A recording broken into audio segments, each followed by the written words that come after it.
Hi friends, welcome to Crick 360. Crick 360 subscribers అందరికీ Crick news episode number 57 కు స్వాగతం. ఈ రోజు డేట్ వచ్చేసరికి August 21, 2024. ఇక క్రిక్ న్యూస్ లోకి వెళ్ళిపోతే మొట్టమొదటి న్యూస్ వచ్చేసరికి Chennai super kings and Rishabh Pant combination లో అయితే అందుతోంది. గతంలో కొన్ని న్యూస్ అయితే వచ్చాయి కదా, Rishabh Pant next season CSK అయితే ఆడబోతున్నారు, సిఎస్కే వాళ్ళు అతన్ని ట్రేడ్ చేసుకోబోతున్నారు అని. ఆ రూమర్స్ ని స్ట్రెంగ్తెన్ చేస్తూ ఈ రోజు రిషబ్ పంత్ పెట్టిన ఒక పోస్ట్ అయితే వైరల్ అవుతోంది. రిషబ్ పంత్ ఏమైనా పోస్ట్ పెట్టాడంటే రజనీకాంత్ స్టైల్లో ఒక స్టైలిష్ ఫోటో దిగి సోషల్ మీడియాలో పోస్ట్ చేస్తూ దానికి క్యాప్షన్గా తలైవా అనే ఒక వర్డ్ని అయితే జోడించారు. దాంతో అదైతే తెగ బజ్ క్రియేట్ చేస్తోంది. క్రికెట్ విశ్లేషకులు అందరూ ఏమంటున్నారంటే Chennai super kings and Chennai అలాగే తమిళనాడు వీళ్ళందరికీ రజనీకాంత్ అంటే చాలా ఇష్టం కదా, సో ఆ ఇష్టాన్ని ఇతను కూడా ఇష్టంగా మార్చుకొని చెన్నై ఫ్యాన్స్ అండ్ తమిళనాడు ఫ్యాన్స్కి దగ్గర కావడానికి రిషబ్ పంత్ ఇలా పోస్ట్ పెట్టడానికి కొంతమంది అంటూ ఉంటే, ఇంకొంతమంది ఎలా లింక్ చేస్తున్నారంటే చెన్నై సూపర్ కింగ్స్ ఫ్రాంచైజీలో ధోనీనే కదా తలైవా, సో నేను దాన్ని రీప్లేస్ చేయబోతున్నాను అని రిషబ్ పంత్ హింట్ ఇచ్చడానికి కొంతమంది అయితే అంటూ ఉన్నారు. సో దీని గురించి మనమైతే ఏ కామెంట్ చేయలేం, కానీ మీరైతే కామెంట్ చేయొచ్చు ఇందులో ఏం మాత్రం నిజం ఉంటుంది అనుకుంటున్నారు. ఇక ఓవరాల్గా రిషబ్ పంత్ ఏమైనా ట్రేడ్ అయ్యే అవకాశం ఉందా అంటే ట్రేడ్ అయ్యే అవకాశం అయితే లేదు, కానీ బట్ ఒకవేళ ఆక్షన్లోకి వస్తే మట్టుకు చెన్నై సూపర్ కింగ్స్ వాళ్ళు అయితే చాలా ఇంట్రెస్టెడ్గా ఉండాలంట కొనడానికి. కొంతమంది అఫీషియల్స్ అయితే కన్ఫర్మ్ చేశారు, మరి చూడాలి ఏం జరుగుతుందో. నెక్స్ట్ నుంచి వచ్చేసి ICC women T20 world cup గురించి అక్టోబర్ 3 నుంచి బంగ్లాదేశ్ వేదికగా అయితే T20 వరల్డ్ కప్ అయితే జరగాల్సి ఉంది కదా. కాకపోతే రిజర్వేషన్లకు సంబంధించిన అల్లర్లు చెలరేయడంతో బంగ్లాదేశ్ లో అయితే ఇప్పుడు అధికార మార్పిడి జరిగింది. ప్రస్తుతానికైతే లా అండ్ ఆర్డర్ అయితే కంట్రోల్లోకి రావట్లేదు కదా.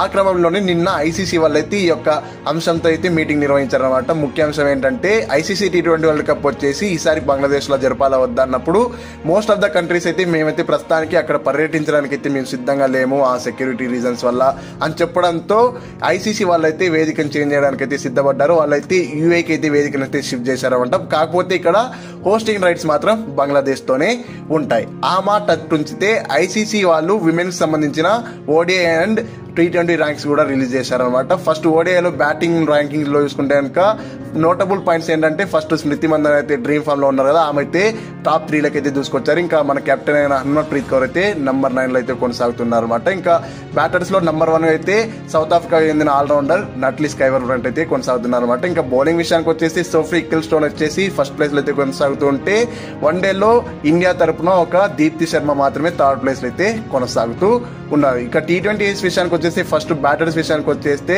ఆస్ట్రేలియాకి సంబంధించిన బెత్ ముని ఆమె అయితే ఫస్ట్ ర్యాంక్ లో అయితే కొనసాగుతూ ఉన్నారు. ఇంకా మన బ్యాటర్స్ లో అయితే అక్కడ చూసుకుంటే కనుక శ్రీఫాలి వర్మ 4th ప్లేస్ లో కొనసాగుతూ ఉంటే, తర్వాత వచ్చేసి స్మృతి మందన 11th ప్లేస్ లో అయితే కొనసాగుతూ ఉన్నారు అనమాట. ఇంకా బౌలింగ్ విషయానికి వచ్చేసి దీప్తి శర్మ 3rd ప్లేస్ లో కొనసాగుతున్నారు, రేణుకా సింగ్ వచ్చేసి 5th ప్లేస్ లో కొనసాగుతున్నారు. నెక్స్ట్ వచ్చరికి ఐసీసీ చైర్మన్షిప్ గురించి. దీనికి సంబంధించిన ఎన్నికలు అయితే ఐసీసీ వాళ్ళు ప్రతి 2 years ఒకసారి జరుపుతూ ఉంటారు కదా చైర్మన్ ఎన్నుకోవడానికి. లాస్ట్ 2020లో ఎన్నికలు జరిపినప్పుడు అయితే ఇంగ్లాండ్ చెందిన గ్రేగ్ బార్క్లే గారు చైర్మన్గా ఎంపికయ్యారు. అప్పటి నుంచి కంటిన్యూగా 4 years పాటు ఐసీసీ చైర్మన్ బాధ్యతలు అయితే చేపట్టారు. బట్ అప్కమింగ్ నవంబర్ అయితే ఉంది కదా, అప్పుడు అతను పదవీ విరమణ అయితే చేయబోతున్నాడంట. సో ఇక కొత్త చైర్మన్ కోసం వాళ్ళైతే వేట మొదలెట్టేశారు. ఆ రేస్లో ముఖ్యంగా కనిపిస్తున్న వ్యక్తి ఎవరైనా ఉన్నారంటే జైషా. ఈరోజు ఐసీసీ సంబంధించిన కొంతమంది ప్రతినిధులు ఏమని చెప్పుకొస్తున్నారంటే, ఒకవేళ జైషా కనుక నామినేషన్ దాఖలు చేసి రేస్లో కనుక ఉంటే మిగతా వాళ్ళు ఎవ్వరూ నామినేషన్స్ అయితే వేయరు, ఎందుకంటే జైషాకి అంత సపోర్ట్ ఉంటుంది కాబట్టి. ఐసీసీ వాళ్ళు జైషా కనుక నామినేషన్ వేసేస్తే వెంటనే యునానిమస్గా ఎన్నికలు లేకుండానే జైషా గారిని చైర్మన్షిప్ బాధ్యతలు చేపట్టి చైర్మన్ సీట్లో అయితే కూర్చోబెట్టేస్తారని చెప్పుకొస్తున్నారు. ఏమైనా జైషా అంటే నిజంగానే బయట ప్రపంచవ్యాప్తంగా ప్రతి ఒక్క క్రికెట్ బోర్డు ఆ మాత్రం రెస్పెక్ట్ ఇస్తుంది, ఎందుకంటే ఇండియన్ లెవెల్లోనే కాదు ఏషియన్ లెవెల్లో కూడా గ్రాస్ రూట్ లెవెల్లో క్రికెట్ అయితే డెవలప్ చేస్తున్నారు కదా. బట్ ఇక్కడ కొసమెరుపు ఏంటంటే జైషా గారు అయితే ఆ పదవి చేపట్టడానికి ఇంట్రెస్టెడ్గా లేరంట. నెక్స్ట్ నుంచి వచ్చేసి ఐపీఎల్ కి సంబంధించిన ఆదాయం గురించి. ఐపీఎల్ అయితే ప్రతి ఏటా తన యొక్క బ్రాండ్ వాల్యూని అయితే పెంచుకుంటూ వస్తుంది కదా. ఆ క్రమంలోనే ఐపీఎల్ కి సంబంధించిన 2023 యొక్క ఆదాయం అయితే బీసీసీ అయితే ప్రకటించింది అనమాట. 2022తో పోలిస్తే కనుక 2023లో ఏకంగా 116% వృద్ధిని అయితే నమోదు చేసింది అనమాట. 2022లో చూసుకుంటే కనుక ఐపీఎల్ నుంచి బీసీసీకి అయితే 2367 కోట్లు వస్తే 2023లో వచ్చేసి 5120 కోట్లు అయితే ఆదాయం వచ్చింది అనమాట. ఇంకా ఓవరాల్ ఆదాయం చూసుకున్నా కనుక 2022తో పోలిస్తే 2023లో 78% అయితే బీసీసీకి అయితే రెట్టింపు ఆదాయం అయితే వచ్చింది అనమాట. 2023లో 11,669 కోట్లు అయితే ఆ యొక్క ఓవరాల్ ఆదాయం అయితే నమోదైంది. ఇంకా టోటల్ గా ఐపీఎల్ కి ఇంత ఆదాయం రావడానికి గల కారణం, ముఖ్య కారణం ఏంటంటే వాళ్ళ యొక్క టెలికాస్టింగ్ అండ్ స్ట్రీమింగ్ రైట్స్ అనమాట. 2023 నుంచి 2027 గాను బీసీసీఐ వాళ్ళు అయితే 48,390 కోట్లు అయితే ఒక టెలికాస్టింగ్ అండ్ స్ట్రీమింగ్ రైట్స్ ద్వారా అయితే సొంతం చేసేసుకున్నారనమాట. నెక్స్ట్ సరికి లక్నో సూపర్ జైంట్స్ గురించి అయితే ఉంటుంది. లక్నో సూపర్ జైంట్స్ వాళ్ళు రియల్ క్రికెట్ 2024 క్రికెట్ వీడియో గేమ్తో అయితే కొలాబరేషన్ తీసుకున్నారు. ఈ కొలాబరేషన్లో భాగంగా ఇక నుంచి ఆ వీడియో గేమ్లో కనిపించే లక్నో సూపర్ జైంట్స్ టీంలో మీరు ప్లేయర్స్ ఫేసెస్ అయితే రియల్ టైం ఎక్స్పీరియన్స్ చేయొచ్చు, న్యాచురల్ ఫేసెస్ యూజ్ చేయబోతున్నారు.